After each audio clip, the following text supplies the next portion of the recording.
orang-orang yang meragukan. Mereka ini tidak menuntut mujizat, tidak. Tidak menuntut mujizat untuk diberi roti dan daging, tidak. Itu yang membuat Yahweh marah. Kalau mereka bilang sama Mose, berdoalah pada Yahweh supaya Yahweh memberi kami roti dan daging. Kami percaya dia sanggup. Yahweh tidak akan marah, tidak akan geram. Betul? Betul? Yahweh marah itu karena mereka tidak percaya dan tidak berharap pertolongan Elohim. Mereka berharap kembali ke Mesir. Ketika seseorang menganggap bahwa tidak mungkin ada suatu mujizat yang bisa menolong mereka, banyak di antara mereka kembali ke cara hidup mereka yang lama. Hati-hati. Hati-hati. Itu seperti orang-orang Israel ini, dan itu membuat Yahweh itu marah, murka luar biasa. Sanggupkah dia menyediakan di padang gurun ini, menata meja, sediakan roti dan daging bagi kita semua?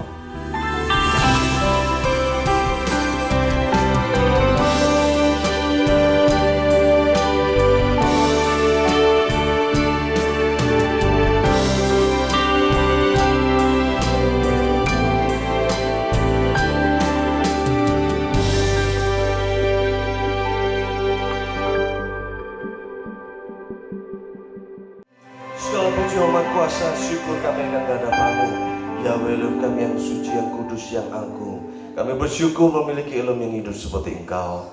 Terima kasih untuk kasih setiamu dalam kehidupan kami ya Bapa. Kau memberkati sepanjang hari ini dari awal pertengahan akhir. Kami serahkan semua ke dalam pimpinan Roh Kudus-Mu ya Bapa.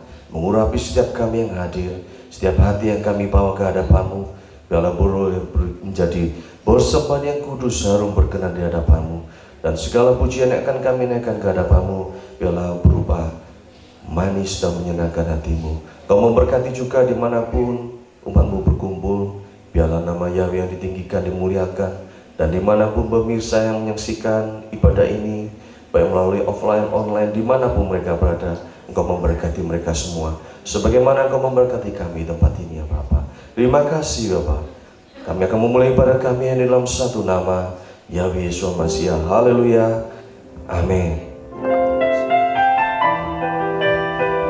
Haleluya.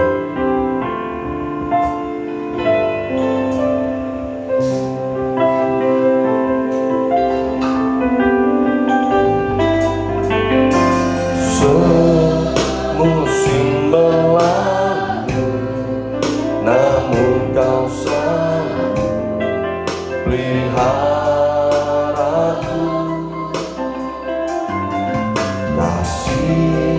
Dan setiamu tak pernah lalu di hidup semusim berlalu, namun Kau selalu peliharaku.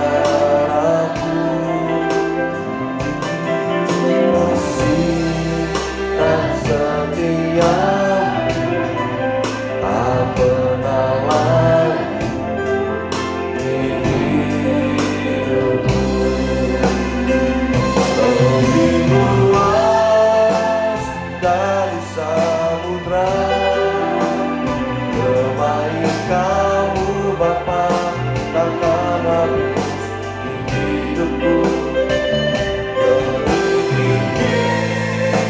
Dari cakrawala tak terbatas kasih-Mu, sungguh ku bersyukur.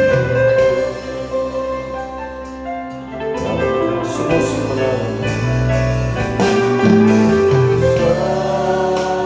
semusim berlalu, namun Kau selalu pelihara.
tak terbatas kasih. Sungguh ku bersyukur, tak terbatas kasih. Sungguh ku bersyukur. Haleluya. Yahweh kita baik, haleluya. Dan Dia menjadikan kita lebih dari pemenang.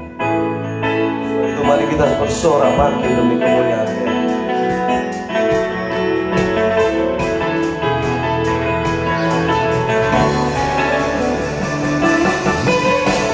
Lebih dari pemenang dalam segala perkara,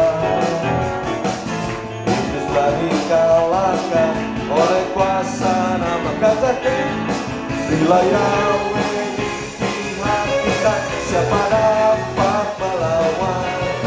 Kita lebih dari pemenang, lebih dari pemenang dalam segala perkara. Telah dikalahkan oleh kuasa darah. Bila Yahweh di pihak kita, siapa dapat melawan? Kita lebih dari pemenang. Katakan, haleluya. Kibarkanlah pancinya, Yahweh Raja segala raja. Haleluya. Bangkitlah gerejanya, kita lebih dari pemenang.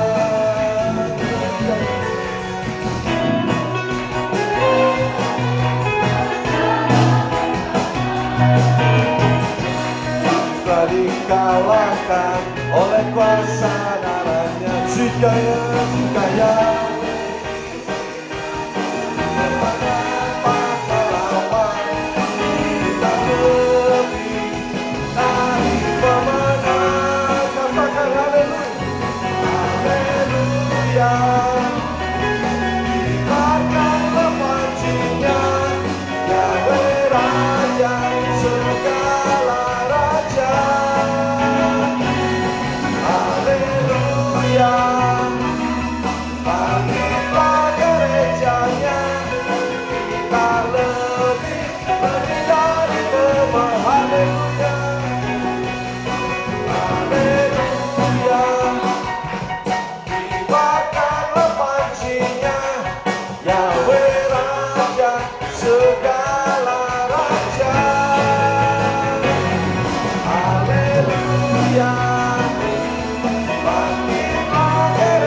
kita lebih dari pemenang, sebab Dia memperangkani kita.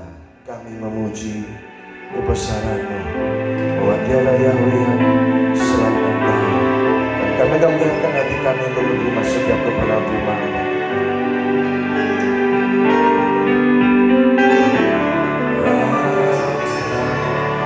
Memuji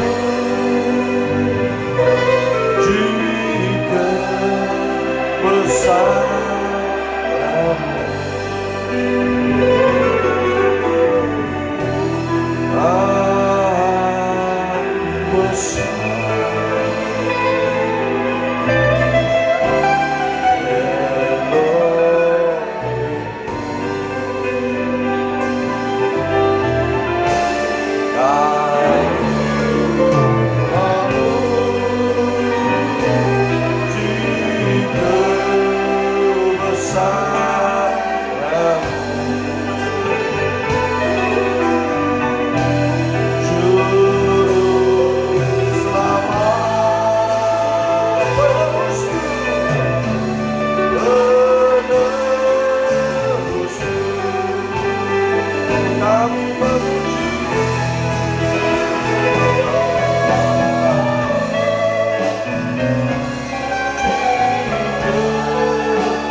Juru selamat, Juru selamat, penebusku,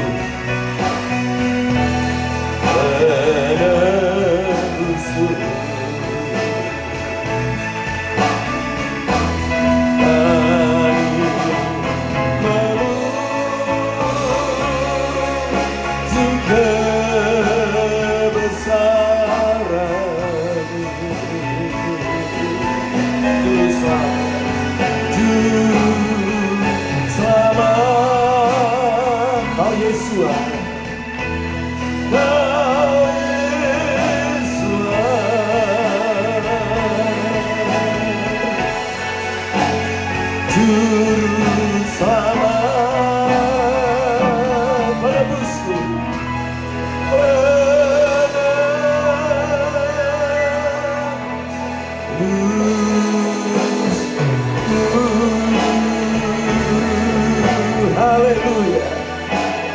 Diberkatilah Yahweh Yesus Hamasiah. Amin.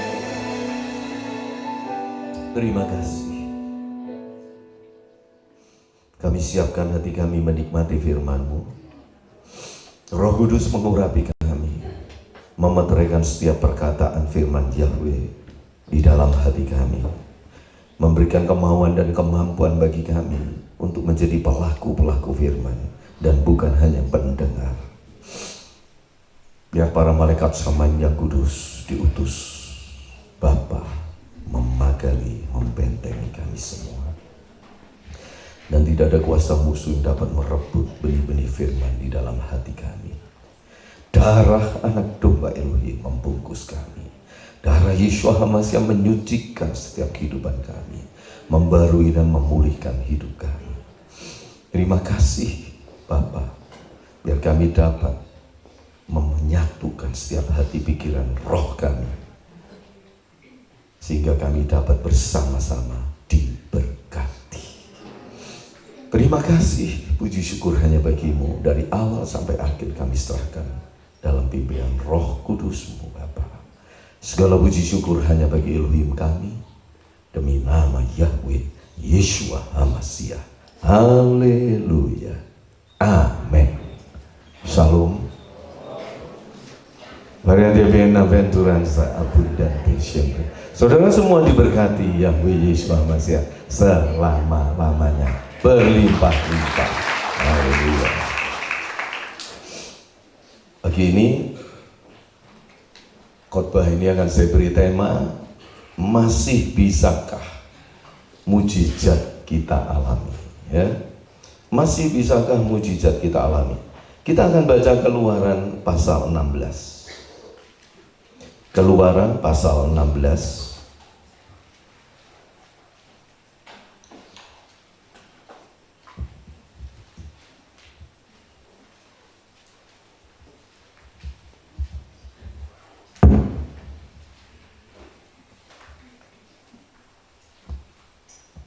Saya akan bacakan ya dalam terjemahan baru yang versi yang kedua. Ya, kitab suci saudara apa? Bil ya? ILT atau Bil? Agak beda sedikit, tapi selama ini kan pengertiannya nggak berbeda ya. Keluaran pasal 16 ayat 1 sampai ayat 4 saya akan bacakan. Setelah berangkat dari Elim, segenap umat Israel tiba di padang gurun Sin yang terletak di antara Elim dan gunung Sinai pada tanggal 15 bulan kedua sejak mereka keluar dari tanah Mesir.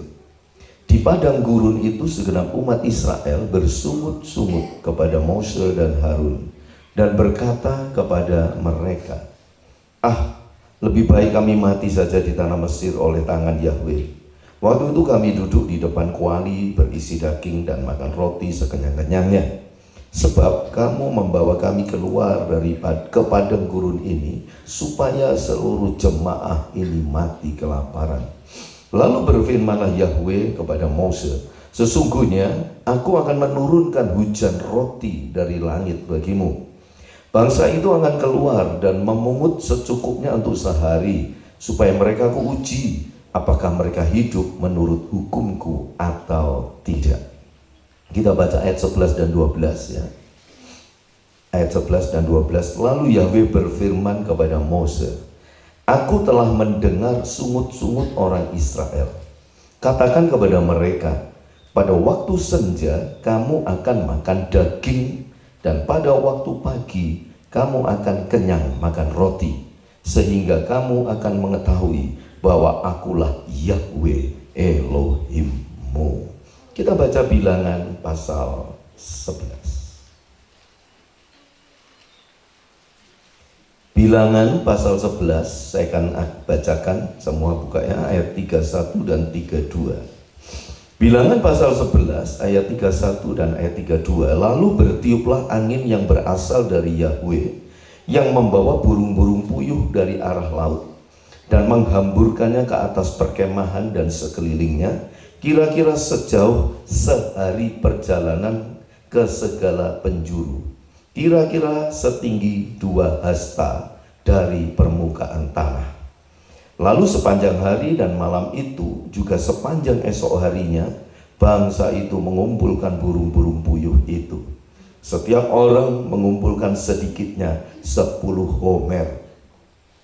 Kemudian mereka menyerahkannya di mana-mana sekeliling perkemahan bagi mereka sendiri. Sampai di situ. Haleluya. Saudara, ini kisah yang pasti tidak asing ya bagi saudara. Ya. Tapi di sini kita akan lihat kembali pelajaran-pelajaran apa yang bisa kita ambil ya.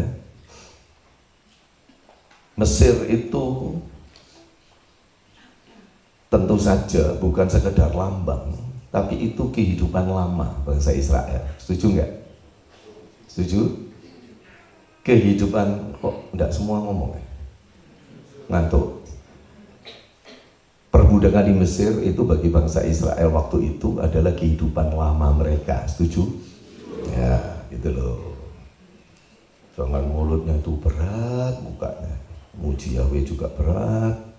Ya. Mereka ini ketika ada di padang gurun yang kebanyakan berpasir, tentu saja panas, saudara. Mereka ini benar-benar bingung karena tidak bisa makan roti. Ya entah yang dimakan apa ya, 2,5 bulan itu. 2,5 bulan lalu perjalanan mereka. Mungkin mereka bawa perbekalan yang cukup untuk 2,5 bulan itu dari Mesir waktu keluar. Jadi ini sudah 2,5 bulan ini perjalanan. Ketika mereka sampai di padang gurun sini itu mereka benar-benar nggak punya bekal lagi. Dan yang mereka rindukan itu adalah roti dan daging.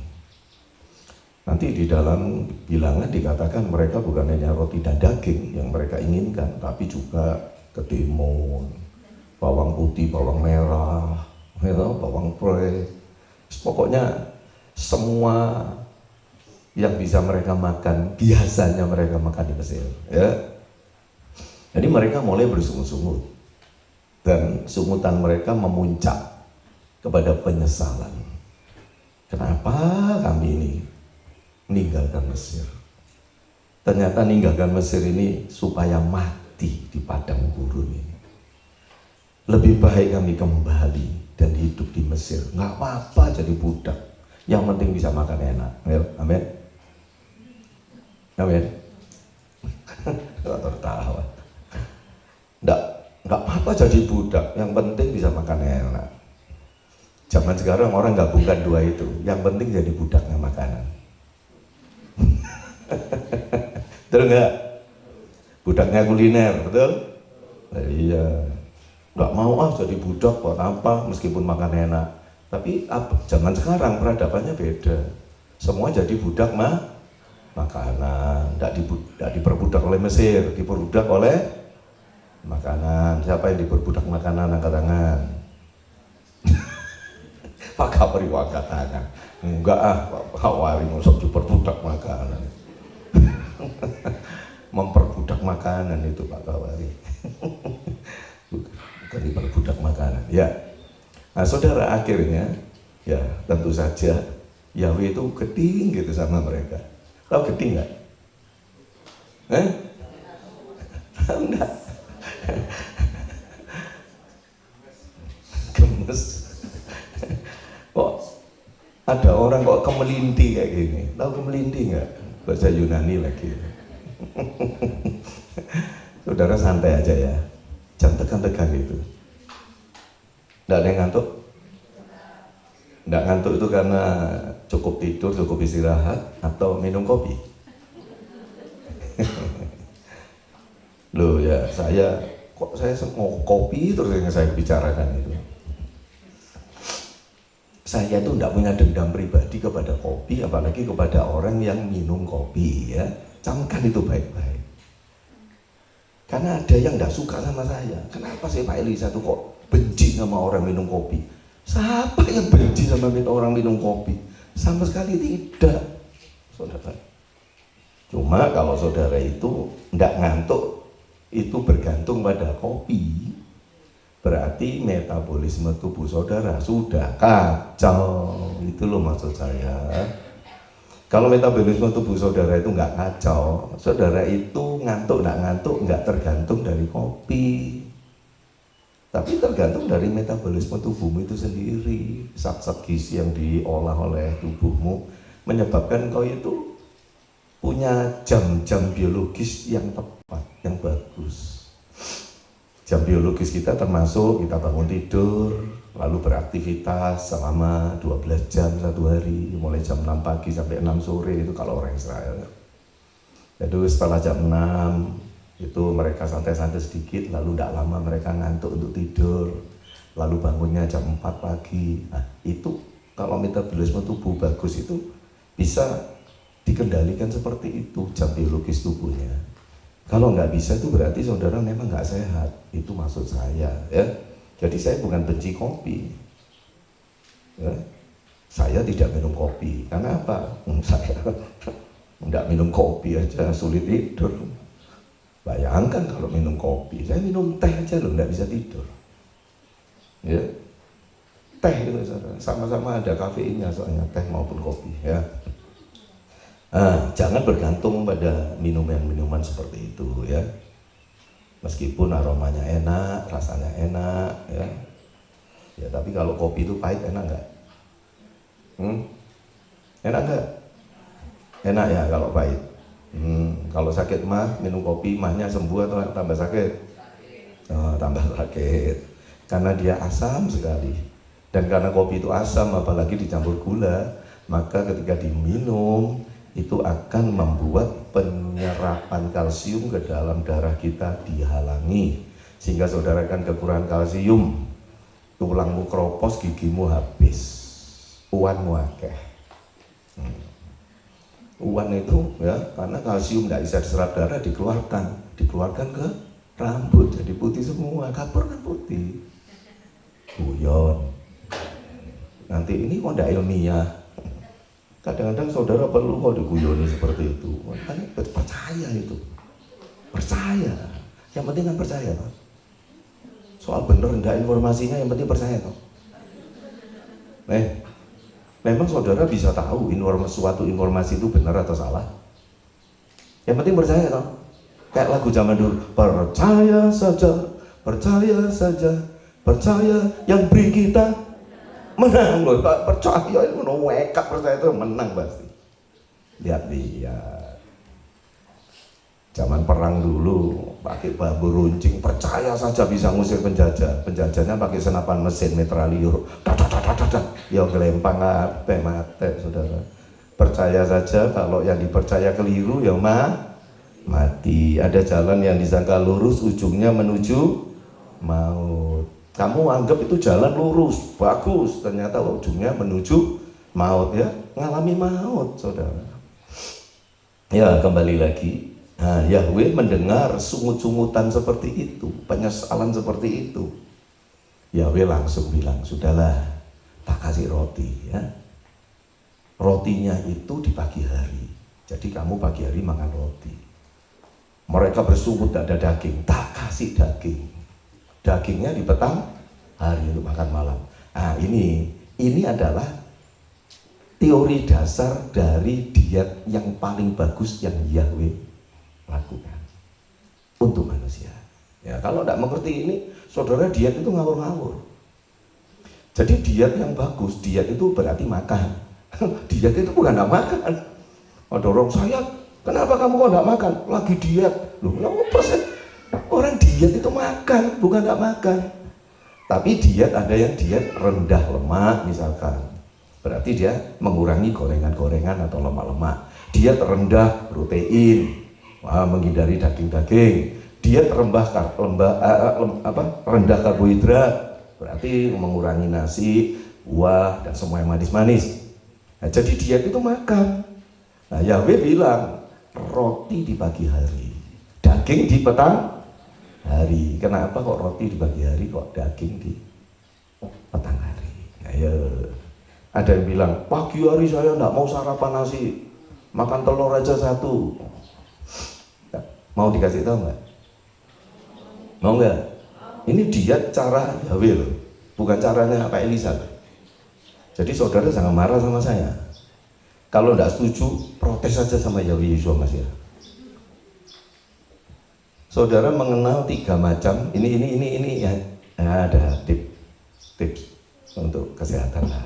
Ya, sebelum kita masuk pada pokok masalah khotbah yang sebenarnya. Enggak apa-apa toh? Loh ya toh? Menjaga kesehatan tubuh kita itu termasuk bagian dari iman kita, betul nggak? Tubuh kita kan rumah Elohim toh? Ya harus dijaga. Saudara mengenal ada 3 pokok atau 3 zat gizi utama dalam yang kita harus konsumsi. Yang pertama, yang sekolah-sekolah jawab 3 zat utama. Pertama, bukan KFC. Oh, saya pikir KFC. Kedua, protein, bukan Pizza Hut. Bukan. Yang ketiga, ya. Saudara tahu perbedaan antara karbohidrat, protein, dan lemak? Tahu bedanya? Tahu? Tahu kesamaannya? Ada satu yang berani jawab, samanya apa, bedanya apa? Nanti kalau bisa saya kasih Silver Queen yang 1 kilo berat, yang harganya 300.000.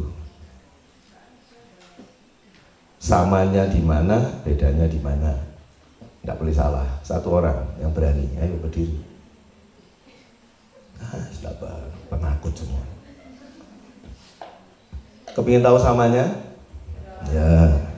Ketiganya sama-sama bisa menghasilkan kalori alias panas alias tenaga alias energi. Energi itu kekuatan untuk bisa membuat kita beraktivitas. Itulah yang disebut energi. Dan minuman yang berenergi itu energen. Ya namanya aja energen, pasti berenergi. Loh itu berenergi, betul itu saudara. Enggak salah. Loh saya ini bukan berguru. Kok saudara kok gedek-gedek ini?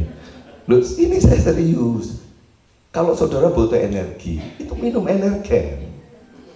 Namanya aja energen, memberi energi. Ya di sini. Ketiganya sama-sama bisa menghasilkan energi.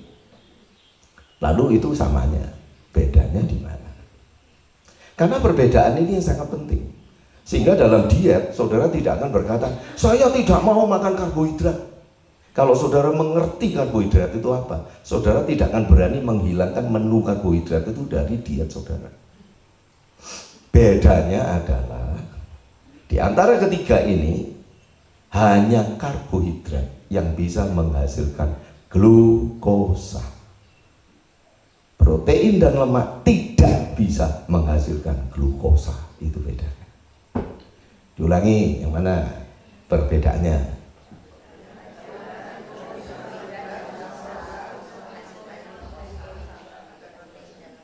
Aduh. Nanti klimaks. Ya, harus tahu ya. Hanya karbohidrat yang bisa menghasilkan glukosa. Protein dan lemak tidak bisa. Saudara tahu sirup jagung? Itu adalah glukosa. Tapi dalam bentuk sirup belum glukosa ya. Itu biasanya masih disebut fruktosa atau sukrosa.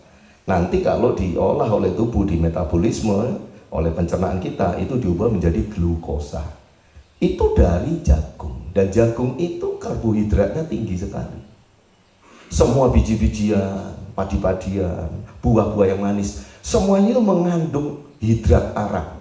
Dan hidrat arang atau karbohidrat ini yang bisa diolah menjadi glukosa. Jadi sirup jagung ada tak? Ada sirup dari buah anggur? Ada tak? Ada sirup dari beras? Loh, bisa. Semua tahu sirup dari pohon. Air tape manis tak? Lihat itu. Saudara pernah dengar sirup daging sapi? Sirup telur. Sirup dari telur, protein. Sirup dari daging ayam bisa dibuat sirup? Nggak bisa. Karena lemak dan protein tidak bisa diubah menjadi glukosa.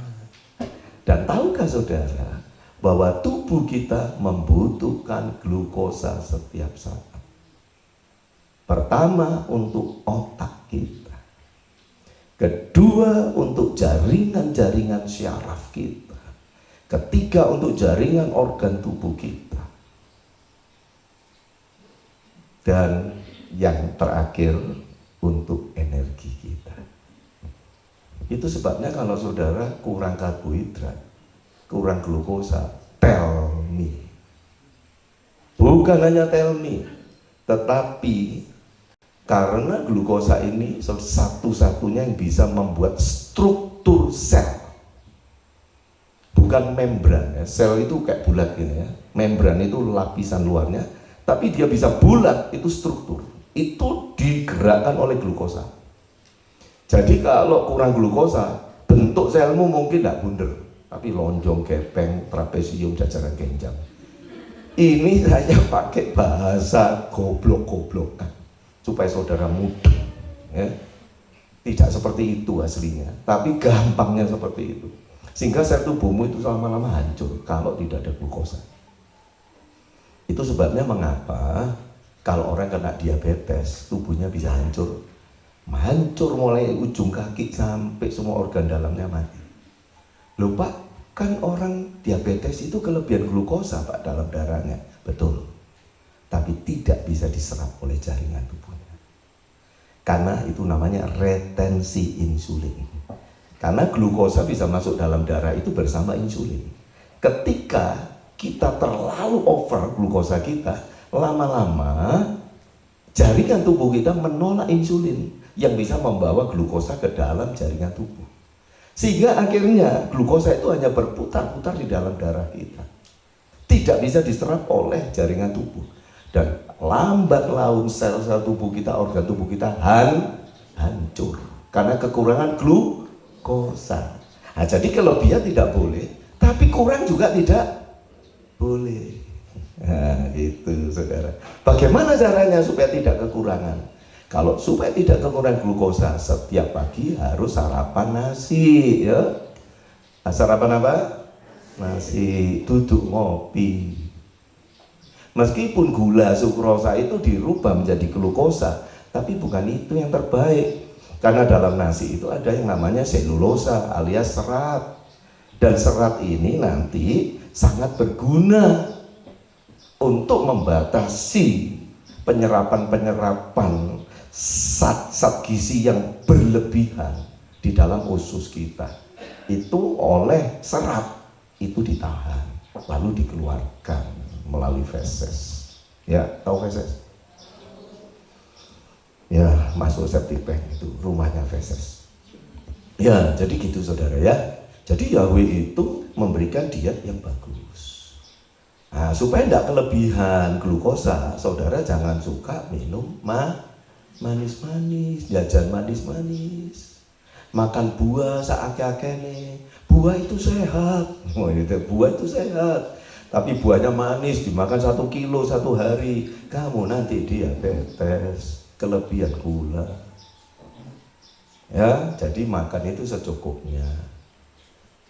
Makan nasi harus, karena tidak ada protein dan lemak yang bisa menghasilkan glukosa. Lalu protein fungsinya apa? Protein dan lemak, khususnya protein, ada dalam daging. Itu untuk membangun, bukan struktur sel, tapi membangun sel itu sendiri. Membuat sel yang rusak diduplikasi. Ya, sel-sel yang rusak diperbaiki atau diganti dengan yang baru. Untuk pertumbuhan jaringan-jaringan seluruh otot kita, sel kita, itu butuh protein daging. Dan jam biologis tubuh manusia untuk memperbaiki semua jaringan tubuh yang rusak itu di malam hari. Itu sebabnya Yahweh menetapkan makan daging itu petang hari. Petang hari di sini orang Israel makannya itu jam 6. Selesai kerja lalu mereka makan. Nah, di situ kita tidak bekerja.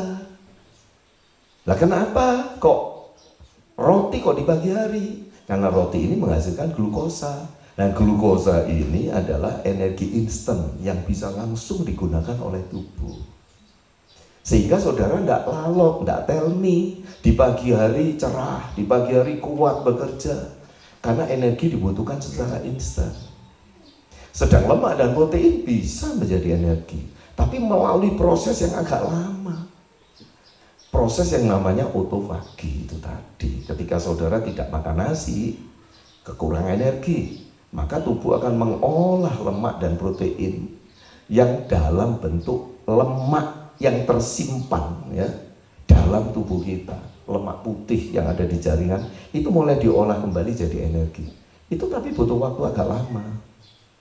Sehingga saudara bisa gemetaran kalau tidak ada glukosa secara instan. Apalagi yang gemuk-gemuk itu, lemaknya berarti sudah mengendap banyak, sulit keluar. Kalau tidak makan nasi, ya tidak ada tenaga. Ngolah lemaknya itu lama sekali untuk menjadi energi. Kalau saudara bisa pingsan. Nah, jadi begitu cara diet yang benar ya. Ada orang diet macan saya. Loh, diet macan itu berarti makan daging tok. Loh jangan, daging tidak ada glukosanya. Semua diet-diet yang seperti itu hanya untuk menurunkan berat badan.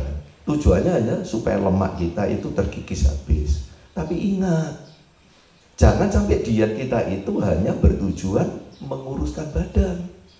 Tapi semua diet kita itu harus memperhatikan kecukupan nilai gizinya. Glukosanya itu harus tetap dipertahankan supaya struktur selmu bagus, supaya otakmu tetap cemerlang, supaya semua jaringan syaraf dan sebagainya bekerja dengan baik. Sebab kalau otakmu itu kurang glukosa, bukan hanya lalot mikirnya. Ingat, otak itu pusat yang memerintah seluruh tubuh kita untuk bekerja. Sehingga semua sensorik, motorikmu, refleksmu, semuanya jadi lambat kalau otakmu kekurangan glukosa.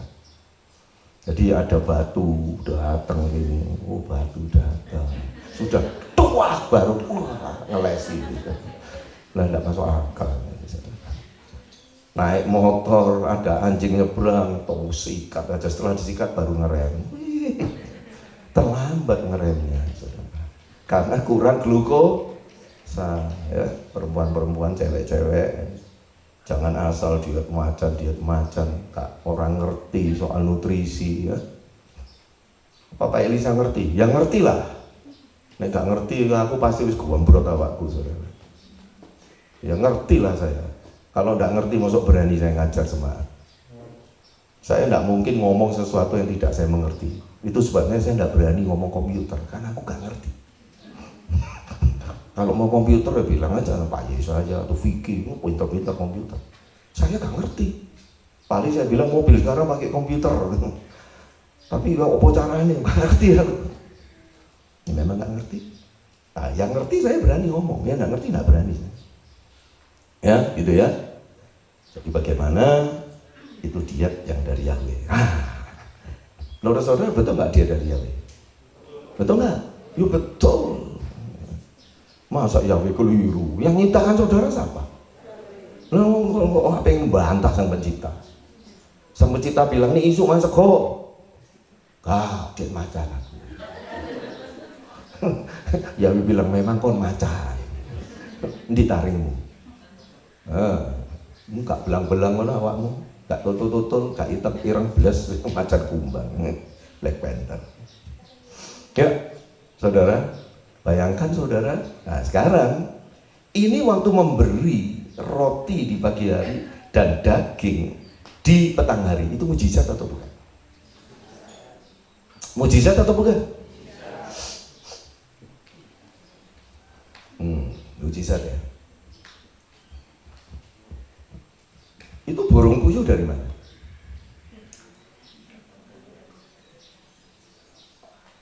Burung puyuh dari mana? Dari mana kok? Dari langit atau dari bumi ini? Itu maksud saya. Burung puyuh dari mana? Apa malaikat punya ternak burung puyuh lalu dijatuhkan? Lalu angin timur bertiup dari lautan membawa burung-burung puyuh ke sekitar perkemahan Israel. Berarti burung puyuhnya ada di bumi ini, loh. Mujizat tapi alami, ya. Mujizat tapi alami. Jadi mujizat itu ada dua macam. Mujizat yang berdasarkan apa yang ada di bumi kita, yaitu burung puyuh. Mujizat yang kedua, mujizat yang supranatural, yang tidak alami. Roti malaikat. Mana? Datang dari langit. Langit itu mana ya? Dari planet Mars? Apa dia dari bulan? Jatuhnya dari matahari atau dari mana? Langit itu mana? Uranus. Katanya mana itu makanannya makanannya malaikat. Jadi malaikat makan roti. Ya mana itu? Dia datang waktu pagi hari kayak embun, lalu memenuhi pasir yang ada di sana. Bunder-bunder kayak biji ketumbar, ada kulitnya, saudara. Setelah diambil itu ditumbuk oleh mereka supaya kulitnya terkelupas. Lalu isinya itu yang dibakar jadi roti. Rasanya kayak madu, katanya manis. Wah, glukosanya tinggi, betul nggak? Iya, hebat itu. Saudara, kalau mana ini supranatural. Dan dia berlangsungnya itu 40 tahun. Nggak berhenti-berhenti setiap pagi. Di sini membuktikan bahwa manusia lebih membutuhkan karbohidrat daripada daging. Karena dagingnya hanya 1 bulan. Ya? Nah, ingat, dagingnya hanya berapa? 1 bulan. Dan daging yang 1 bulan ini, saudara, karena hanya 1 bulan. Ya kenapa kok tidak lebih 1 bulan? Entah kok burung puyuh nang bumi, saudara. Karena ini mujizat itu berdasarkan yang alami, maka faktor ekosistem, keseimbangan alam itu diperhatikan oleh Yahweh. Cukup 1 bulan. Lebih dari itu entek burung puyuh punah nanti, nggak bisa. Nah, tapi kalau mana itu 40 tahun, nggak entek-entek. Jumlah malaikat sama manusia banyak mana? Kok tahu? Wah, sok pintar anak. Enggak, betul kok jawabannya. Saya dan saudara ini anaknya siapa sih? Aku anak. Saudara dan saya itu anak siapa? Harus dinyanyiin loh. Aku anak, engkau anak, kita semua. Raja itu kalau dalam pemerintahan ada 1 atau banyak? 1. Kalau pelayannya banyak atau sedikit? Nah, kita anak raja, malaikat itu pelayan kita. Loh, akendi. Ya pasti akeh pelayane, ya kan? Nah, iyalah, ada yang bagian ngitung rambut kita, ada yang bagian memperhatikan mata kita, ada yang guntingi kuku kita, pedikur manikur. Wah. Ya toh? Ada bagian mijeti kita waktu kita tidur. Lalu Yahweh itu memberi roti kepada anak-anaknya ketika sedang tidur. Bu pikir mek dikek roti tok, malaikat mijeti kon. Ada yang mimpi dipijeti malaikat? Mimpi dipijeti malaikat kok enak, bangun tiba-tiba anjingnya injek di kegeru. Karena anjingnya tidur satu kamar. Kucing juga ya. Janganlah kucing anjing jangan tidur satu kamar. Ya. Jadi saudara, ada pelayan yang melayani kita, jumlahnya banyak. Nah, jadi roti malaikat itu tidak habis-habis. 40 tahun. Kalau sampai sekarang dikasih roti malaikat terus semua manusia bisa nggak? Bisa nggak? Ya bisa kalau Yahweh mau. Tapi ngapain? Oh, beras wakai. Dikasih roti malaikat. Jangan. Itu roti malaikat itu ada tujuannya, diberikan pada Israel. Karena mereka bersungguh-sungguh dikasih roti malaikat. Kok enggak gandum dari negara lain dikirim gitu ya? Kok enggak gandum dikelumbrukno di perkemahan, dicabut melalui angin puting beliung? Bisa nggak? Bisa nggak? Bisa. Kenapa kok harus roti malaikat? Karena nanti roti malaikat ini adalah lambang dari kebenaran hukum atau Taurat itu nanti. Tetapi meskipun mereka makan roti malaikat, mereka tetap mati. Dan lawan dari mana ini adalah, atau mana yang sejati itu adalah Yeshua HaMashiach. Yeshua HaMashiach. Memakan Yeshua tidak akan mati, hidup selamanya. Makan mana tetap mati. Jadi mana sejati adalah Yeshua. Jadi itu sebab diberi mana. Alasan yang kedua diberi mana, karena itu adalah makanan malaikat. Itu gizinya luar biasa. Menjadikan orang Israel itu bibit unggul sebagai manusia. Sehingga tidak bisa ada yang bisa mengalahkan Israel dalam kecerdasan dan kelicikan. Orang paling licik itu sangat cerdas berarti. Bisa bodohi orang semua, betul nggak? Betul nggak? Loh iya. Karena itu sebabnya kamu harus tulus seperti merpati, tapi licik seperti cerdik itu licik. Licik seperti ular, tapi tulus seperti merpati. Israel akhirnya terbuang karena dia licik atau lihai, cerdik seperti ular, tapi tidak punya ketulusan seperti merpati. Ketulusannya seperti burung gagak. Makan daging, makan bangkai. Tidak terima hanya daging, sak bangkai-bangkainya dimakan. Segala sesuatu dieksplorasi untuk dirinya dan dijual semua untuk kekayaannya. Itu Israel yang jasmani itu seperti itu, sampai mereka terkutuk. Ya saya tidak mau jauh-jauh lagi, tapi saya akan memberitahu saudara bagaimana cara Yahweh itu ketika mengadakan mujizat itu memberikan luar biasa. Burung puyuh itu saudara tahu, ketika dilemparkan ke sekitar perkemahan, itu radiusnya itu sampai sehari perjalanan jauhnya. Sehari perjalanan itu berarti satu hari itu bukan 24 jam. Sehari perjalanan bagi orang Yahudi itu 12 jam. Pagi jam 6 itu hari bekerja ya. Jam 6 pagi sampai 6 sore. Lalu kecepatan manusia berjalan itu paling maksimal 3 kilo per jam ya. Kalau jalan cepat lain bisa 5 sampai 7. 3 kilo per jam. Jadi kalau 3 kali 12 jam berarti 36 kilo meter. Saudara ini dicak hitung-hitungan kok jangan ngele. Ya, dengan kecepatan 3 km per jamnya 3 kilo, lalu 12 jam berarti berapa kilo yang dicapai?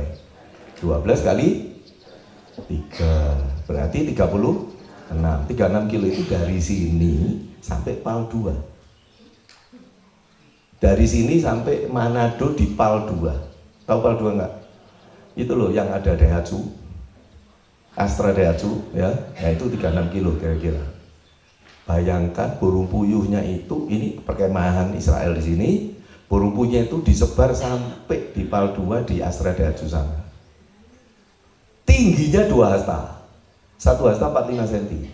2 hasta berarti 90 cm segini. Tingginya itu segini. Sampai 36 kilo. Jadi satu orang itu ngambil 10 homer. 1 homer itu eva. 1 eva itu 36 liter. 10 eva 360 liter. 10 homer untuk satu orang itu 3.600 liter, alias 3 kali profil tank 1.200 liter. Satu orang ngumpulkan burung puyuh dalam satu hari itu 3 profil tank. Bisa bayangkan? Bisa bayangkan nggak? Burung puyuh 3 profil tank di maju itu. Ini gampangnya kalau punya tempat kayak profil tank. Tahu profil tank nggak itu? Yang kuning-kuning itu, biru, kuning, hitam. Rata-rata ukurannya 1,2 kubik, alias 1.200 liter. Lah, saudara, 10 homer itu, saudara, 3.600 liter. Jadi mereka satu orang itu 3 profil tank. Lalu oleh mereka ditompok di sekitar perkemahan mereka, karena mereka tahu mau saulan. Cuma satu, setelah itu tidak punya daging, disimpan. Mereka tuh tidak punya kulkas, gak ada freezer. Mau nyimpen cara bagaimana? Diuap, ya, difufu, didendeng.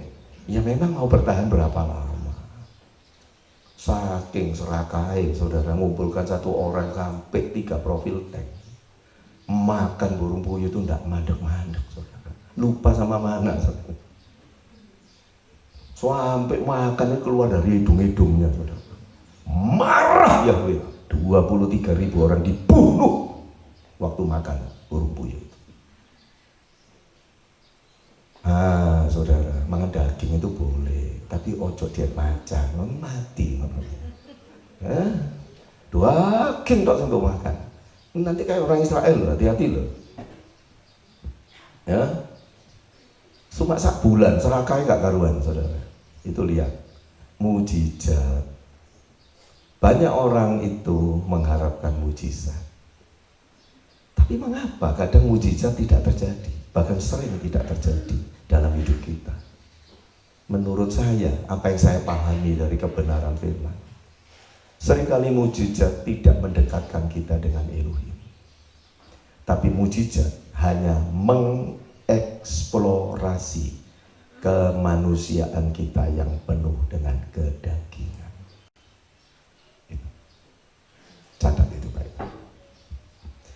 Kita berseru-seru mujizat terjadi, berkati saya, beri terobosan baru dalam hidup saya, tolong supaya ada prospek yang luar biasa. Tapi kenapa dia tidak mendengar?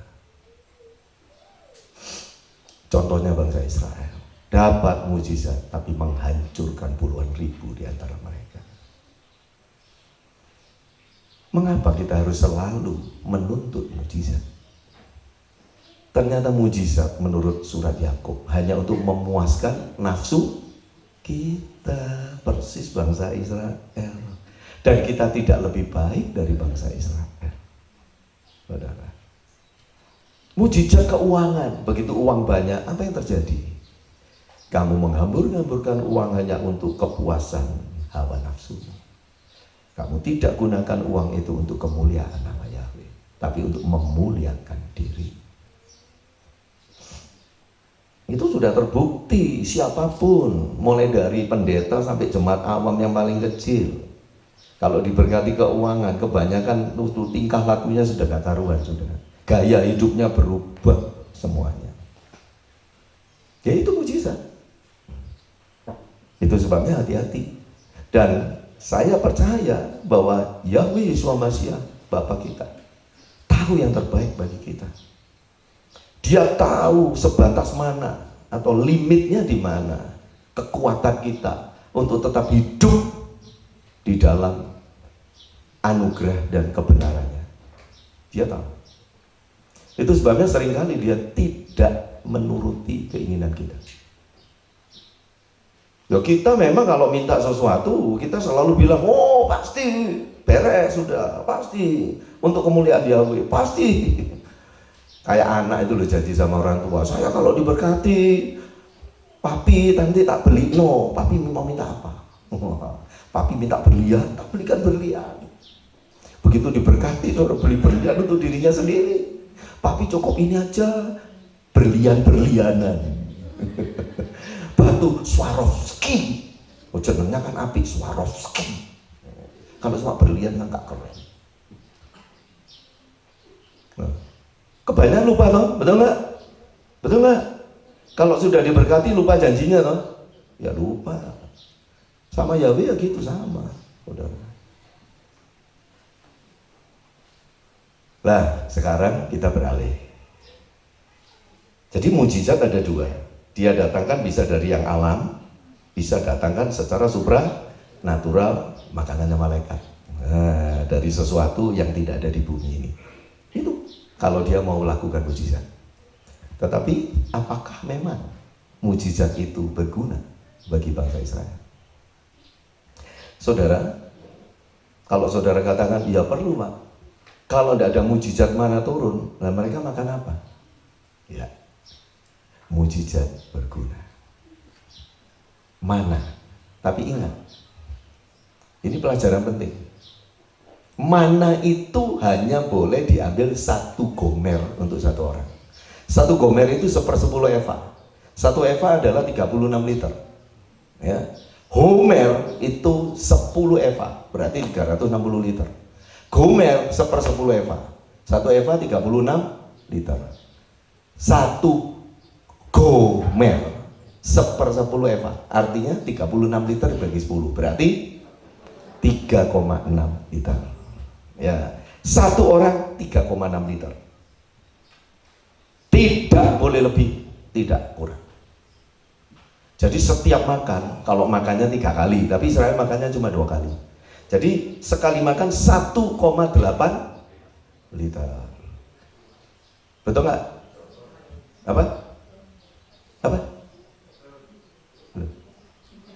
Kok ada yang apa? Iya, lah ya 2 kali. Berarti sekali makan 1, betul kan? Ya. Kalau 3 kali makan, sekali makan 1,2. Matematika gampang. Kalau lebih, besoknya berulat dan berlendir dan berbau busuk. Apa pelajarannya di sini? Berkat yang datang dari supranatural, yang sifatnya adalah mujizat, itu hanya untuk mencukupi kebutuhanmu dari hari ke hari. Hari ke hari. Tidak lebih, tidak kurang. Bisa memelihara hidup kita. Amin.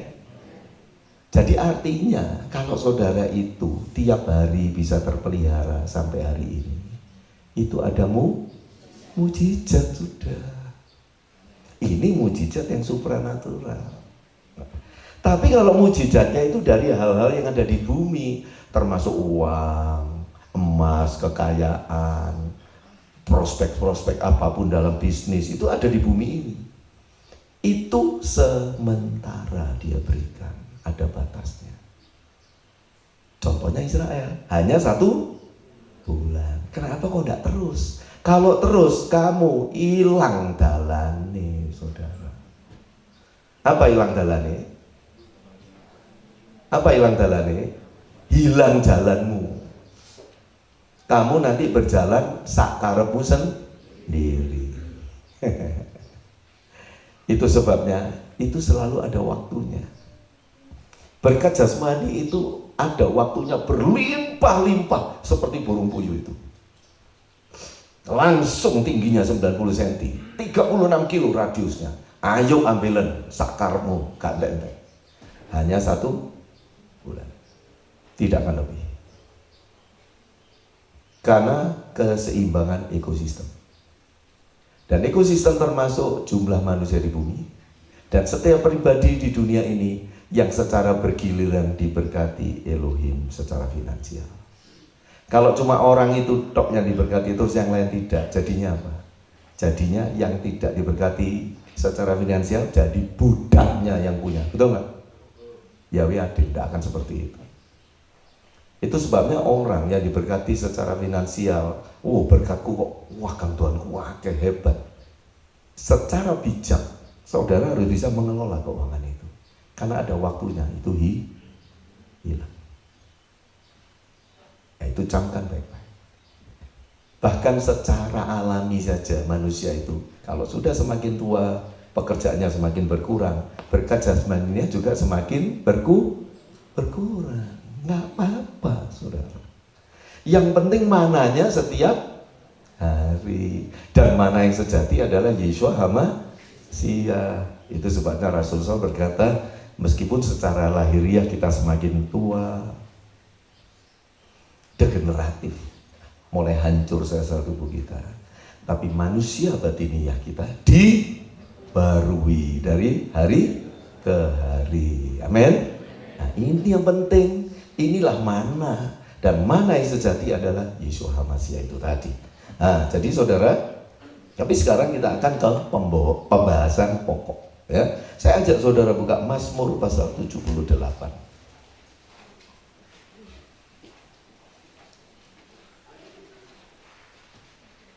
Mazmur 78.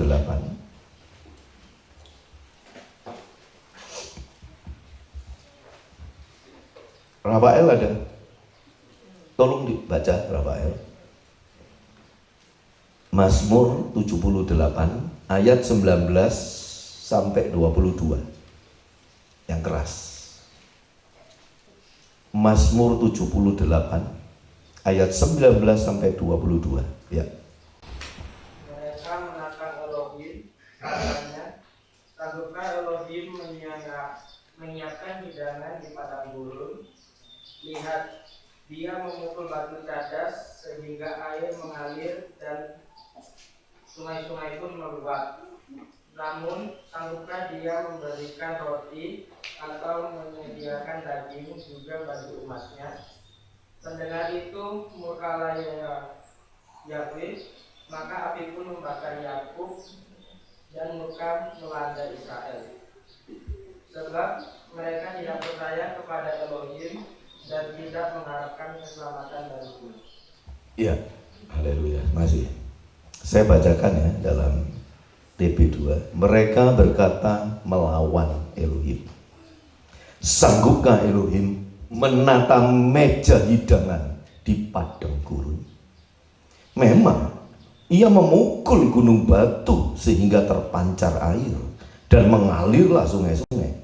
Tetapi sanggupkah ia memberikan roti juga atau menyediakan daging bagi umatnya? Sebab itu ketika mendengar hal itu, Yahweh geram. Lalu berkobarlah api menimpa Yakub dan murka Yahweh bangkit menimpa Israel.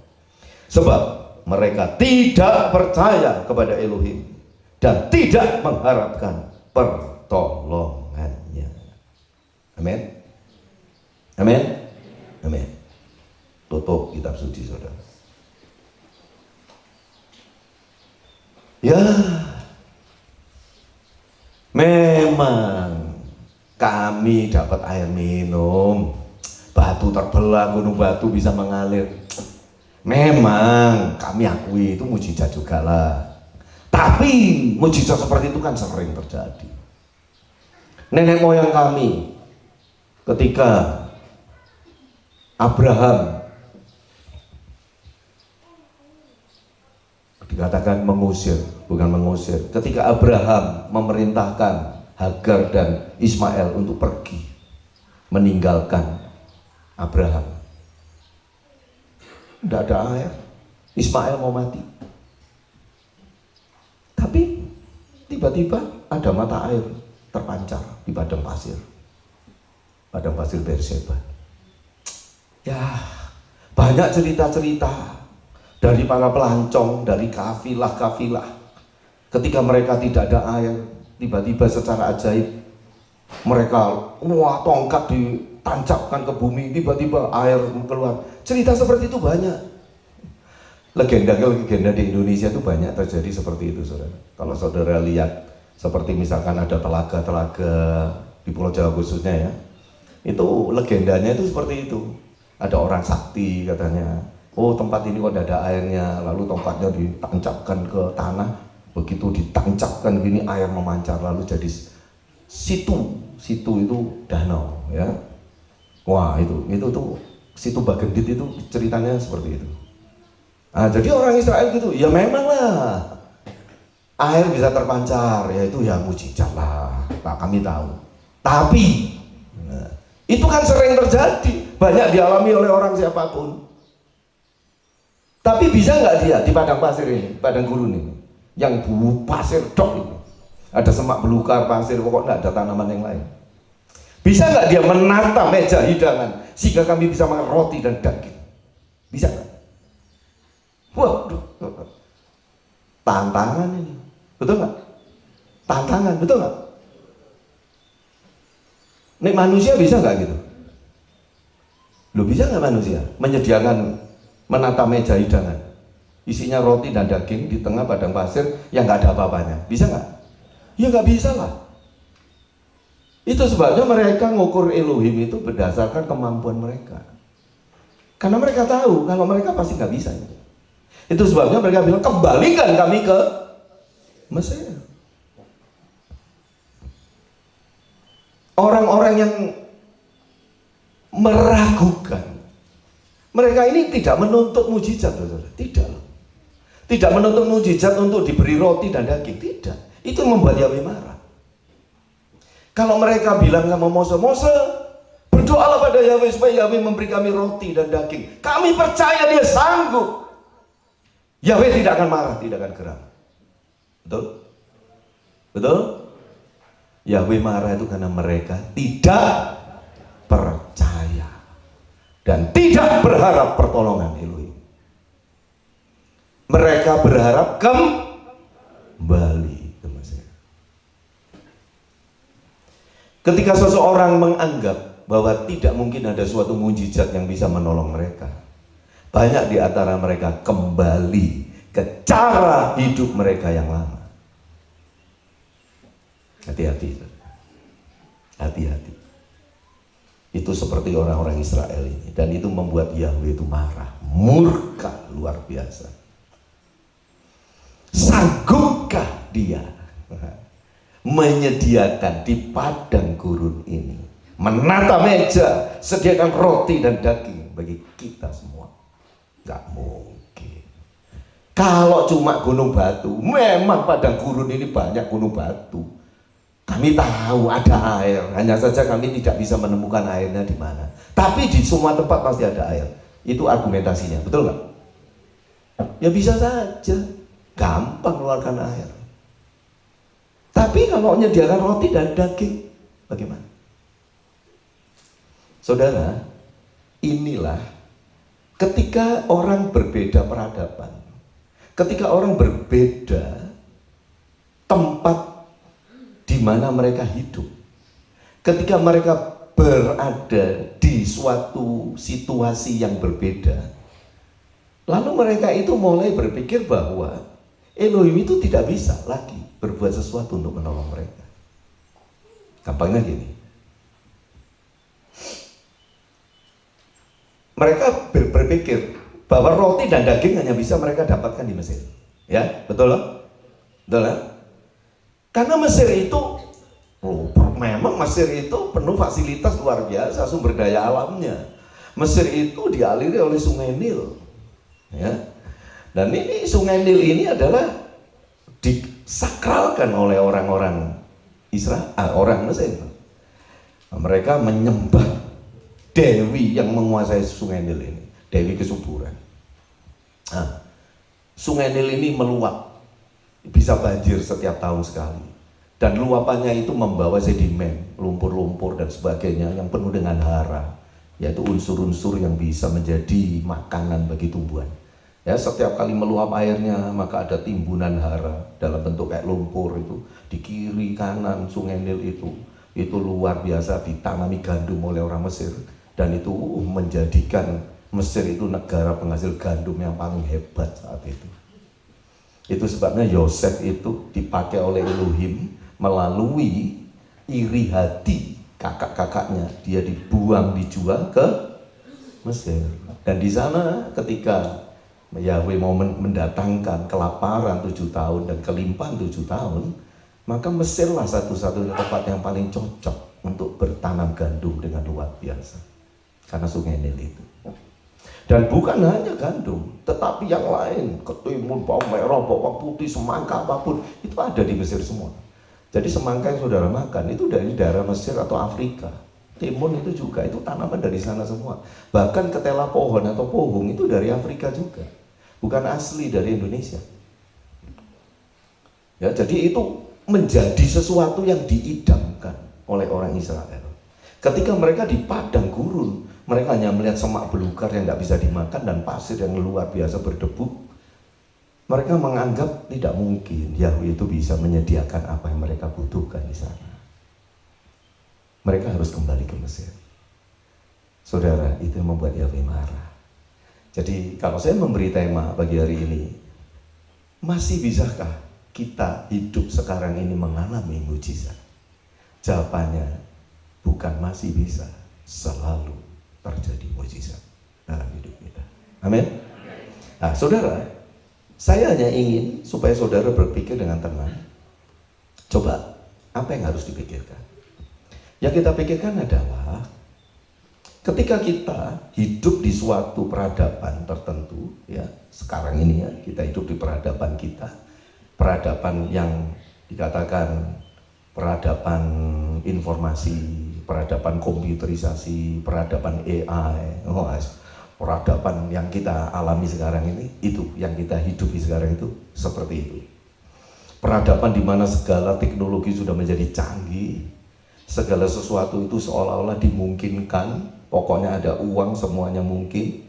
Peradaban di mana mamon itu menjadi segala-galanya, itu peradaban kita sekarang ya. Dan ini adalah puncak peradaban. Puncak dalam arti positif bagi orang dunia. Tapi bagi anak-anak Elohim, puncak peradaban ini adalah kehancuran, kebinasaan. Itu sudah mencapai puncaknya, mendekati kehancurannya. Di tengah-tengah peradabannya seperti ini, segala sesuatu itu kita ukur dengan uang, segala sesuatu kita ukur dengan finansial, segala sesuatu kita ukur dengan teknologi. Dan ketika kita harus meninggalkan dunia ini, ya, perhatikan ya, setiap kehidupan kita itu bagaikan orang Israel yang harus keluar dari Mesir. Dan Mesir bagi orang Israel adalah perbudakan. Bagi saya dan saudara, Mesir adalah peradaban yang kita hadapi sekarang ini, di mana kita hidup. Inilah Mesir. Kita harus keluar dari dunia ini, itu firman katakan.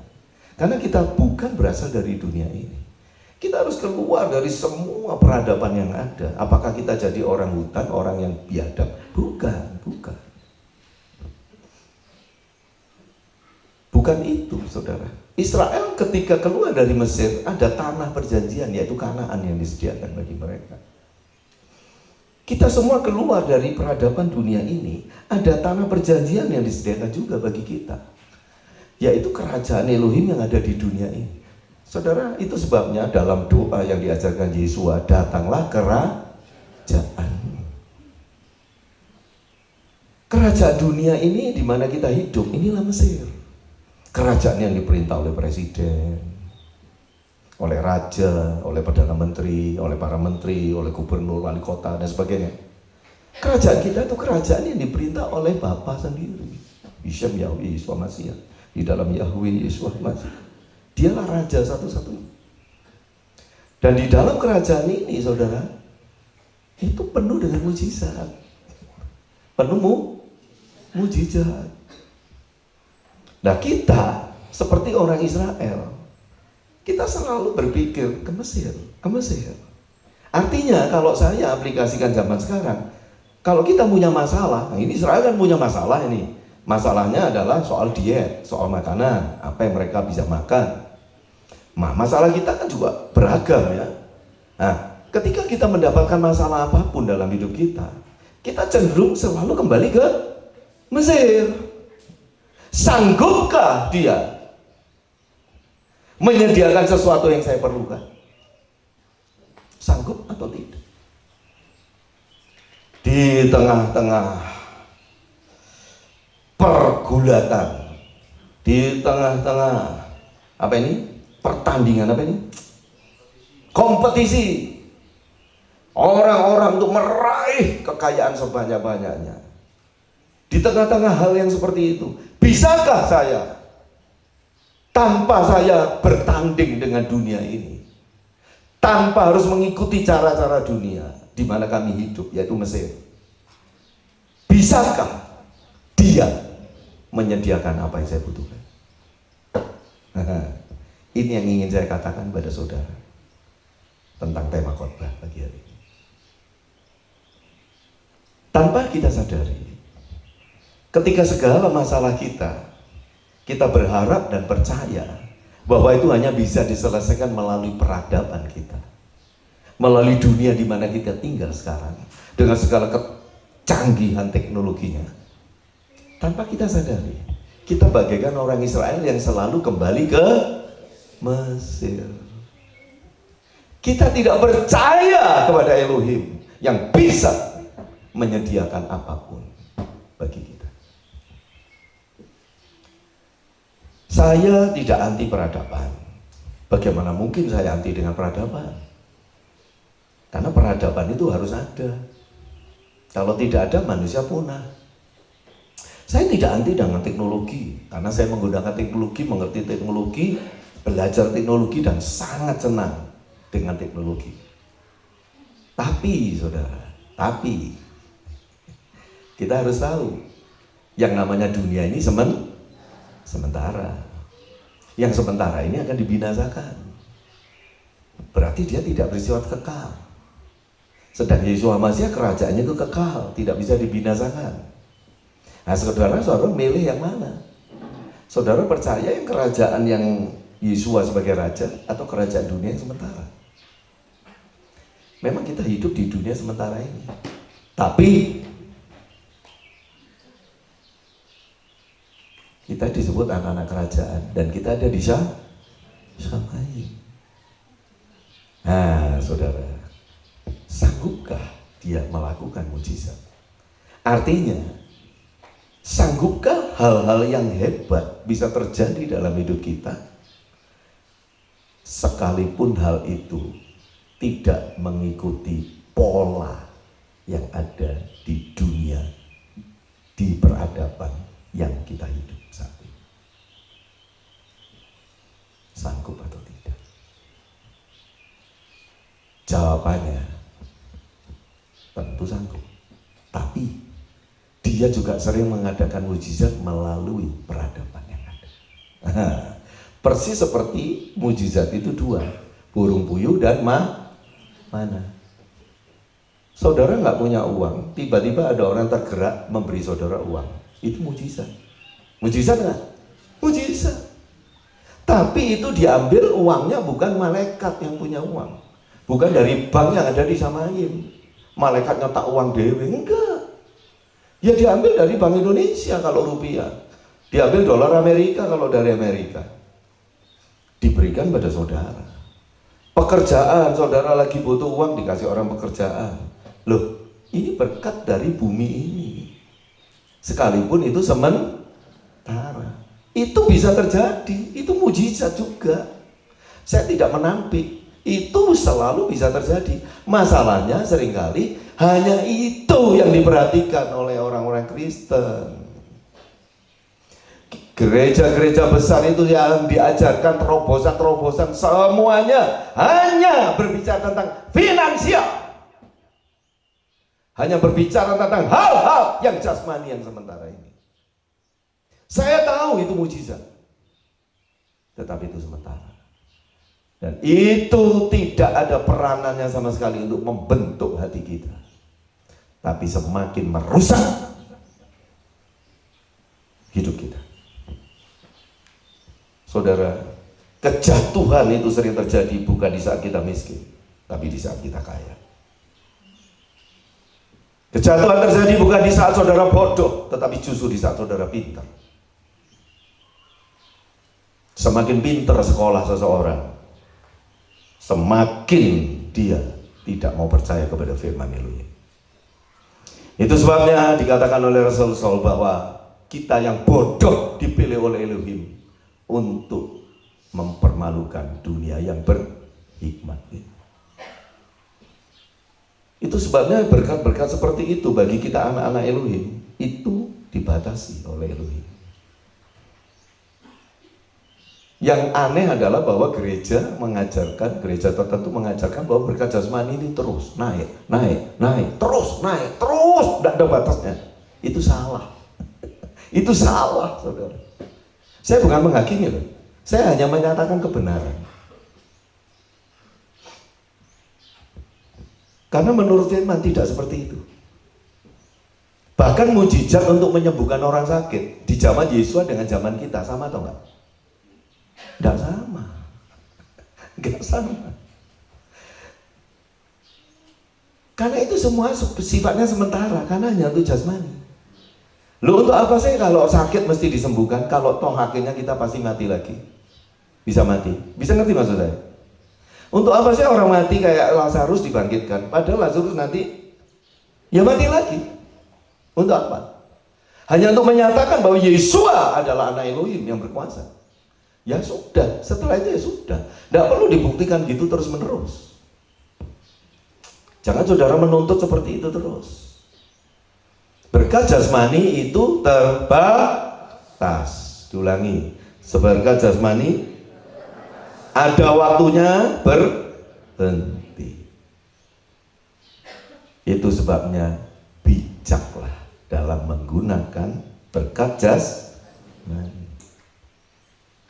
Ya, saya tidak mau mengajar seperti pendeta karismatik yang hebat-hebat itu. Saya tidak sehebat mereka imannya. Mereka bilang, terus. Menurut firman, berkat jasmani itu nggak terus seperti itu.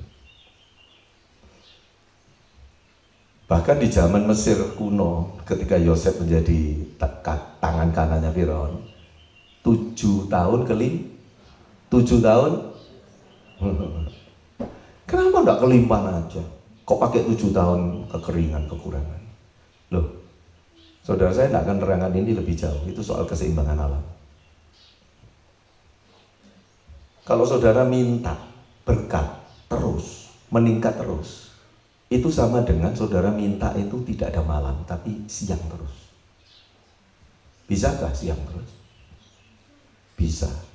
Dalam kasus lembah Ayalon, ketika Yosua melawan Amalek, matahari 2 kali lipat panjangnya. Tapi cuma dalam sejarah ya cuma terjadi sekali itu. Ditambah ketika Raja Hizkia minta panjang umur. Nah, 2 kali terjadi. Nah, kalau matahari, saudara tahu kenapa saya bilang matahari? Orang yang minta berkat itu terus naik, itu sama dengan minta itu siang terus. Karena matahari itu lambang dari berkat Elohim kepada manusia. Hujan juga lambang berkat untuk manusia. Saudara mau berkat terus? Nek mau berkat terus sama dengan minta hujan tidak berhenti-berhenti. Apa jadinya? Seperti air bah zaman Nuh. Itu sebabnya saya katakan hujan itu berkat, matahari itu berkat. Nek kakek sinar matahari kon kan kulit. Terus kamu ngelontoki HP kulitmu, saudara. Kamu kering kerontang. Bisa hidup nggak kalau panas terus? Mati, saudara. Lah kalau hujan terus bisa hidup? Ya mati.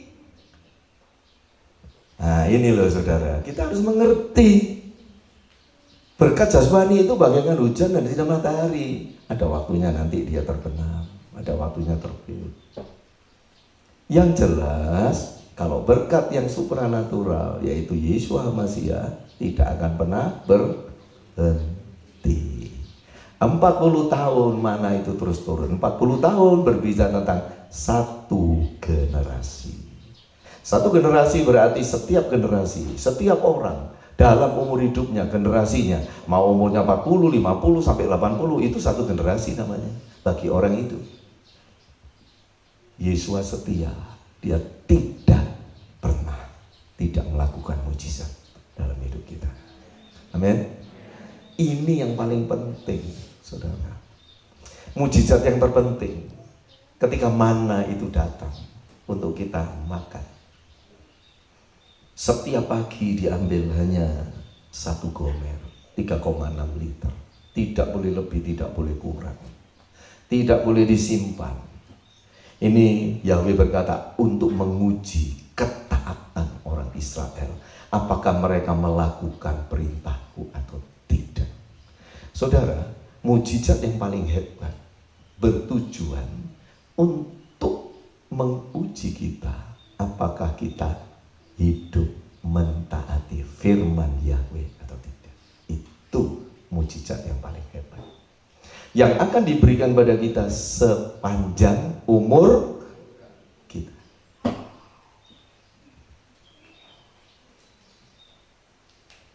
Mujizat terbesar itu bukan kalau saudara tidak punya uang lalu punya uang. Mujizat terbesar bukan kalau saudara itu sakit lalu sembuh. Mujizat terbesar bukan kalau saudara punya masalah, mau dibunuh orang lalu orangnya bertobat, tidak jadi bunuh, bukan. Mujizat terbesar itu kalau saudara dalam hidup saudara, sejak saudara keluar dari Mesir, saudara tidak pernah mau lagi kembali ke Mesir. Itu mujizat terbesar. Mujizat terbesar ketika saudara mengerti kebenaran dan sampai engkau mati, engkau berpegang pada kebenaran itu dan tidak pernah menoleh ke belakang. Itu mujizat terbesar. Dan itu terus bisa terjadi sampai hari ini. Saudara, di usia saya sudah 61 lebih ini, saya membaca kitab suci sejak usia 6 tahun. 55 tahun saya mengenal firman Elohim. 55 tahun. Bukan waktu yang singkat. Kalau 40 tahun itu satu generasi, 55 tahun berarti sudah melebihi satu generasi. Itu sebabnya saya punya cucu, betul nggak? Punya anak, punya cucu, sudah generasi ketiga sebenarnya. Generasi kedua anak, generasi ketiga cucu. Saya selalu melihat bahwa ini orang Kristen ya, nggak usah ngomong agama lain, orang Kristen. Saya selalu melihat orang Kristen itu ketika mereka percaya kepada Yesua, katakanlah mereka itu mengalami kelahiran kembali. Mereka suka pakai istilah dilahirkan baru, kelahiran kembali. Itu mereka itu sangat menggebu-gebu dengan kebenaran-kebenaran firman untuk mereka lakukan. Istilahnya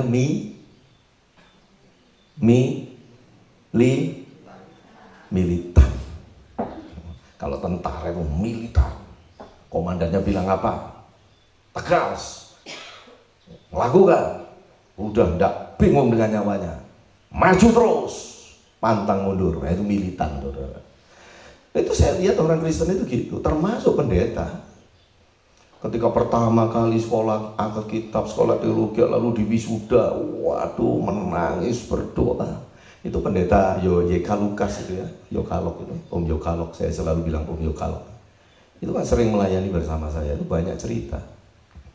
Pak Yokalok itu sering itu diundang gereja-gereja, sekolah-sekolah Alkitab dan sebagainya itu di Jawa ya khususnya. Di luar pulau juga, di Kalimantan. Ya. Bahkan sampai di luar negeri, Belanda. Itu kalau wisuda itu ada khotbahnya. Itu pendeta Yokalok itu suka diundang untuk khotbah ketika itu mahasiswa teologi itu di wisuda. Wah, itu mereka kalau dengar khotbah seperti itu, untuk pelayanan itu mereka menggebu-gebu, itu mereka semua altar call, mereka semua maju menangis. Wah, saya sungguh-sungguh mau melayani Yesus, saya hanya untuk kemuliaan itu, saudara. Pokoknya tidak pusing dengan diri saya, pokoknya hanya untuk kemuliaan Yesus. Tapi seiring dengan berjalannya waktu, pelayanan semakin banyak istilahnya jiwa dimenangkan, bisa bikin gereja, lalu berkat secara finansial mulai bertambah dan terus bertambah. Kenyataannya tidak seperti itu lagi. Kenyataannya apa yang mereka ikrarkan di hari pentahbisan itu tidak mereka lakukan. Mereka jadi budak dari ketenaran diri mereka. Mereka budak mamon, mereka budak dari nafsu, mereka budak dari gaya hidup, mereka budak dari keinginan-keinginan dunia ini. Mereka jadi seperti itu. Tetapi dengan alasan, masa sih tidak boleh? Saya kan sudah melayani. Ya. Ada seorang pendeta itu membela dirinya. Apa salahnya arloji saya 2,5 miliar? Apa salahnya mobil saya Rolls Royce yang harganya bisa 35 miliar? Apa salahnya? Saya sudah memberitakan Injil sampai ke pedalaman-pedalaman. Berpuluh tahun saya sudah banting tulang, saya sudah menderita untuk Injil.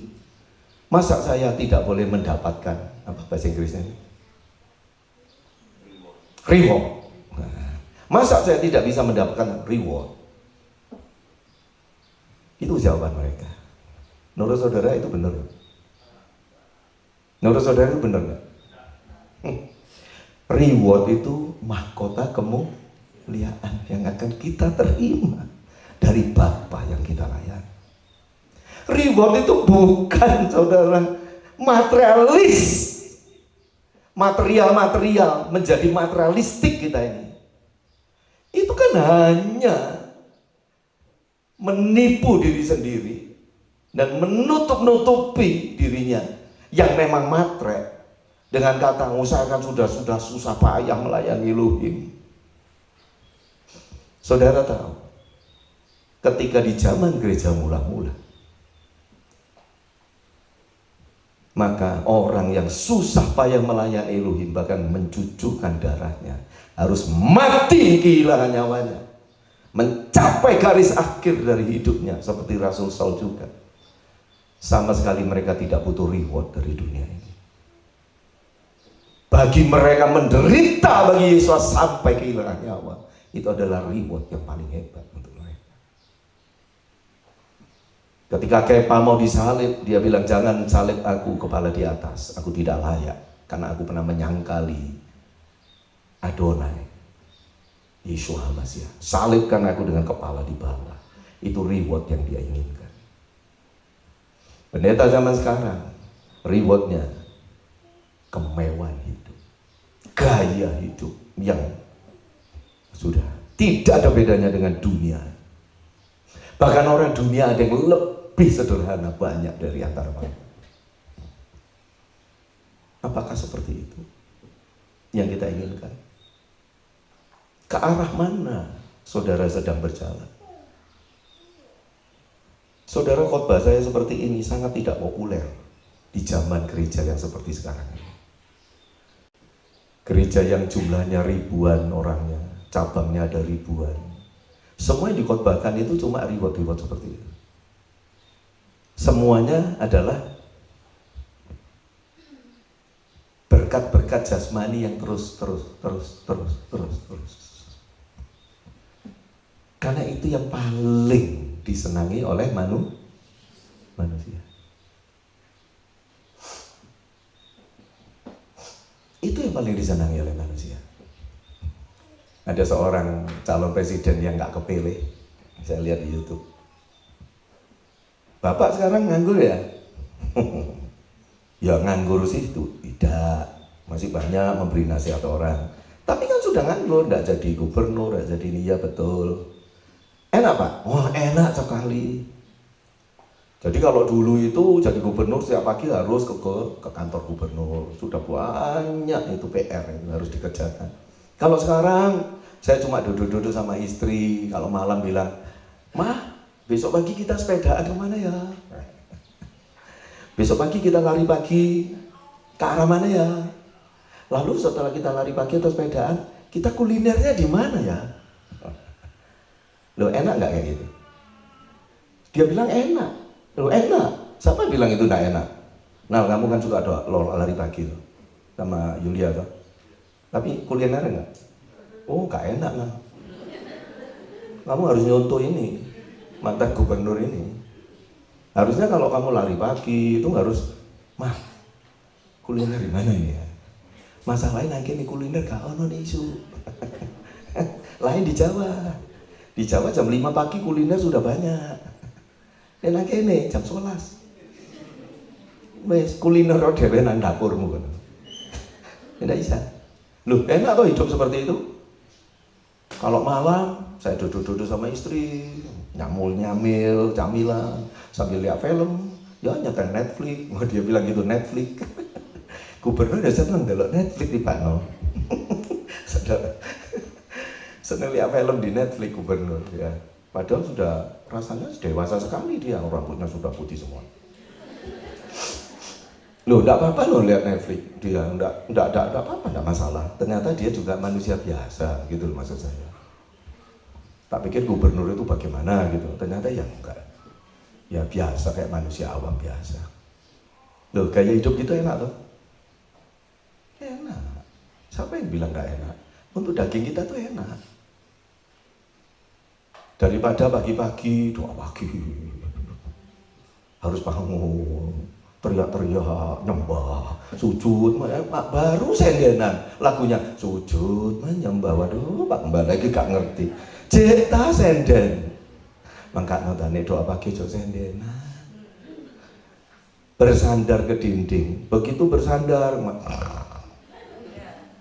sujud menyembah kanan diam aja. Sujud menyembah saudara. Sujud menyembah sampai tak terang, tak keras no gitu. Sampai baru kaget, oh sujud.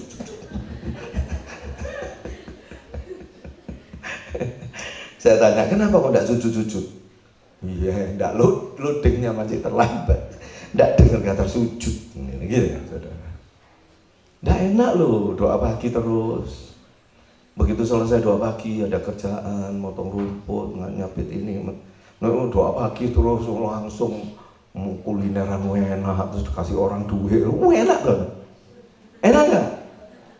Apalagi yang uangnya banyak, depositonya di bank ada 10 miliar, bunganya 8% atau 7% per tahun. Wow, kali ngitung aja saudara. 0,5% aja satu bulannya, 0,5% aja. Kalau 10 M berapa? 10 M, 0,5%-nya berapa? Gampang, 10%-nya berapa? 10 M, 1 M, 10%-nya ya dah? 1 M. 1%-nya berapa? 1 M dibagi 100 berapa? 10 juta. 100 bagi 10 toh? 1 M 100 nih setengah.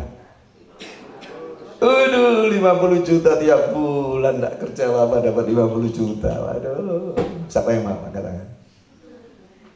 50 juta enggak usah kerja apa-apa tiap bulan. Enak enggak? Itu orang kaya-kaya tuh yang uangnya depositonya ada 1 triliun, 2 triliun. Bayangkan tiap bulan berapa dapat dia. 1 triliun kan 1000 M. Kalau tadi 10 miliar aja, saudara, itu dapat 50 juta. 10 miliar. Lah nek 10 triliun. Kali 10.000 nih, piro? Waduh, berapa itu, Pak? Wah, kalkulatorku gak iso, Pak, 6 dikit. Itu sebabnya mereka kemana-mana tiap hari. Senin nanti kemana? Oh, ke Nederland. Terus Selasa ke Jerman. Rabu ke Swedia. Makan apa kita? Nanti kita makan nasi uduk di Amerika. Karena nasi uduk kalau di sini wah itu murah. Kalau di Amerika mahal, betul nggak?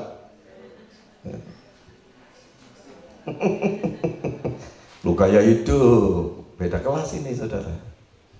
Ya, tahu tuh? Beda pendeta bilang beda kelas. Tahu nggak? Manusia itu udah dibeda-bedakan kelas itu kan kasta, itu dunia ngapain beda kelas? Kita itu semua sesama manusia itu sama, gak ono beda kelas itu gak ono. Kita dibedakan hanya karena kita dapat anugerah. Jadi hati-hati saudara. Jadi mujizat yang selalu kita alami dalam hidup kita setiap hari, setiap saat. Itu kalau saudara bisa setia dan menang sampai akhirnya. Ku berjuang, silakan pemain musik, sampai akhirnya kau tetap setia. Ya. Selidiki aku, lihat hatiku, apakah ku sungguh mengasihimu, Yesus, Kau yang Maha Tahu dan yang menilai hidupku. Tak ada yang tersembunyi bagimu. Selidiki aku, lihat hatiku, apakah ku sungguh mengasihimu, Yesus, yang Maha Tahu dan yang menilai hidupku. Ada yang tersembunyi bagimu. Aku lihat kebaikanmu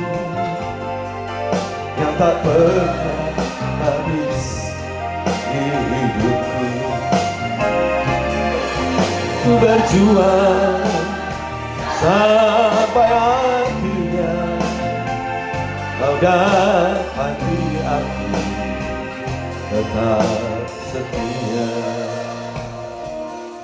Terima kasih untuk setiap perkataan manusia yang sangat terbatas, tetapi sesuai dengan kebenaran firman-Mu, dan Kau meteraikan setiap kebenaran-Mu di dalam hidup kami. Terima kasih Bapa untuk mujizat yang Engkau lakukan bagi kami. Ketika kami bisa bertekun dan setia untuk tetap berpegang pada perintah-perintah-Mu, firman-Mu, di tengah-tengah dunia yang skeptis, apatis, dan pesimis ini. Itu adalah mujizat yang terbesar yang berlaku dalam hidup kami hari demi hari. Mana yang samawi, mana yang ilahi. Terima kasih. Layakkan kami untuk menikmati tubuh dan darah Yesus Al-Masih. Berkati saudara-saudara yang akan melayani kami. Segala puji syukur hanya bagi Elohim kami, demi nama Yahweh Yesus Al-Masih. Haleluya. Amin. Yesus, Yesus, tolongku hidup nurut teladan, ku mentaati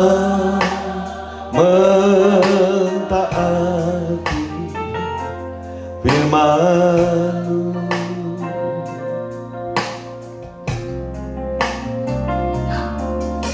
Hidupku sekarang hanya bagi-Mu, berjalan setahun tiap hari.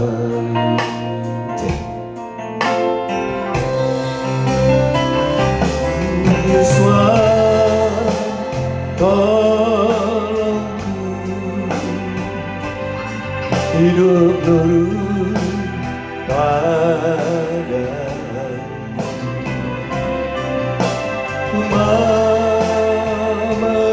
mentaati firman-Mu.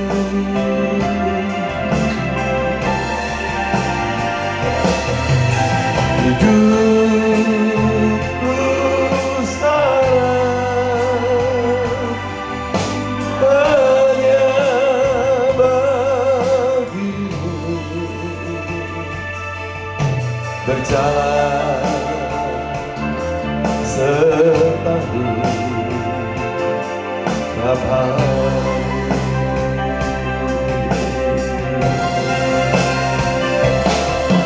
Hidupku sekarang, selamat bangkit berdiri, hanya bagi-Mu, berjalan berjalan sertaku setiap hari.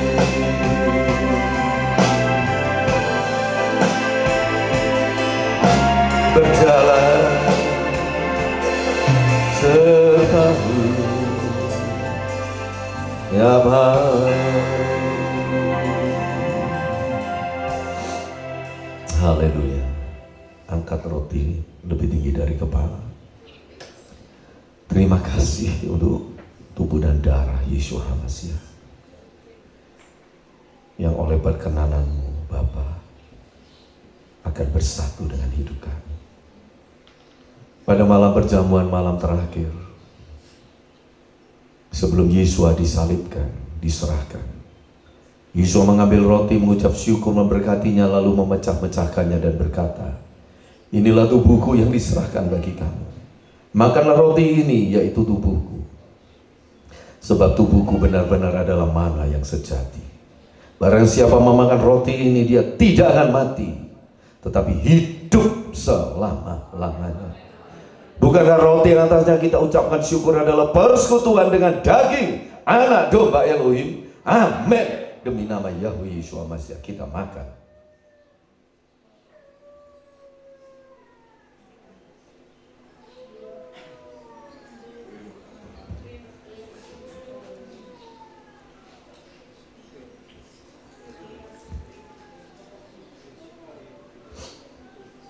Haleluya, terima kasih, semua bersyukur.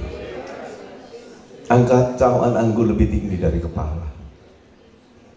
Demikian juga sesudah makan, Yesus mengambil cawan anggur, mengucap syukur, memberkatinya, lalu berkata, inilah darahku, darah perjanjian yang diserahkan bagi kamu. Setiap kali kamu makan rotinya dan minum cawan ini, kalian memberitakan kematianku sampai aku datang kembali. Bukankah cawan yang atasnya kita ucapkan syukur adalah persekutuan dengan darah anak domba Elohim? Amin. Demi nama Yahweh Yeshua HaMashiach kita minum.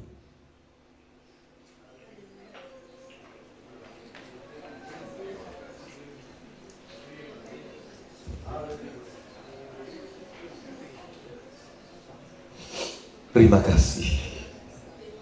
Terima kasih. Diberkati kami semua yang hadir pagi ini. Diberkati semua jemaat Blessing Church. Diberkati semua saudara seiman kami, para subscriber Hermon Hill Channel dan channel Hermon Hill. Terima kasih Bapa, kami orang-orang pilihan-Mu, kami anak-anak yang Kau kasihi. Hidup kami ada di tangan. Dan Kau selalu memberikan yang terbaik bagi kami dalam hidup kami ini.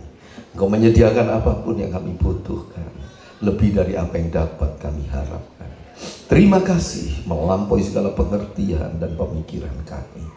Terima kasih. Diberkati anak sekolah minggu remaja muda, dan diberkati seluruh jemaat akan pulang kembali ke rumah masing-masing. Kasih karunia rahmat anugerah Bapa selalu melimpah dalam hidup kami.